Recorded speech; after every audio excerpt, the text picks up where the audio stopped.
insegurança, mais estresse. Então, como tu disseste... Mais doenças mentais cada vez mais, né? Obviamente que a gente está defendendo o bem-estar, né? E mais tempo para contemplação, como diria o Marx.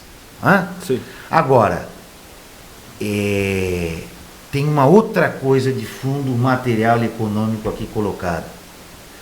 Essa flexibilização, destruição desse estado de bem-estar, que são direitos, né, assim, conquistados a duras penas, né? E varridos para a lata do lixo sem dó nem piedade, não geraram nenhuma forma de melhoria das condições de vida no mundo.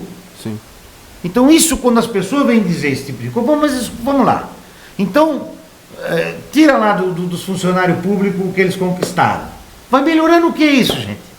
O que isso vai melhorar? Vai melhorar o serviço público? Não, e as pessoas... Bom, tem se visto que as pessoas têm adoecido mais, têm tido mais problema de depressão, têm tido mais de câncer, inclusive de coração. Na última reforma trabalhista... Isso não tem enriquecido alguns poucos, mas não tem dado nisso uma qualidade da sociedade. E aí, Mega, nem só um reflexo na economia. Não vai. Nem reflexo na economia. É isso que eu ia dizer. Era isso que eu ia dizer. Produtiva também. Era isso que eu ia falar. Então é o seguinte, mas antes de tu falar, eu quero dizer uma comparação para as exceções. Esse dia eu estava...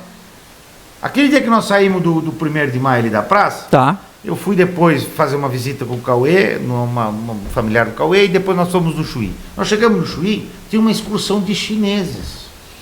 Chineses, e tu olhava que não eram chineses, o bilionário chinês estava comprando no shopping. Não. Sim.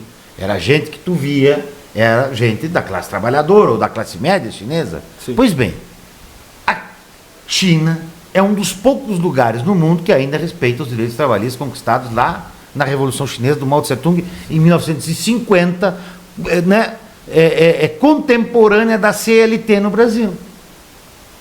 Que essa coisa que a classe trabalhadora chinesa é mais explorada, isso não é verdade. Não, isso tem mudado nas últimas décadas. A classe trabalhadora é explorada em todo lugar. Sim. Mas lá os caras respeitam. Os caras estão aqui no Chuí fazendo turismo. Onde que a classe trabalhadora brasileira trabalhando 6x1, ou se esgotando de trabalhar em 7x7 às vezes. Sim. 10x1, como tem casos do Zafari. Não é? E estão fazendo turismo internacional. Do outro lado do mundo, com esse sacrifício. Trabalhador todo. Em Santa Vitória não consegue ir no Hermenegildo. Gente, tem muita gente que não conhece o nosso litoral, as praias, o Hermenegildo, a Barra, gente que não conhece o Porto.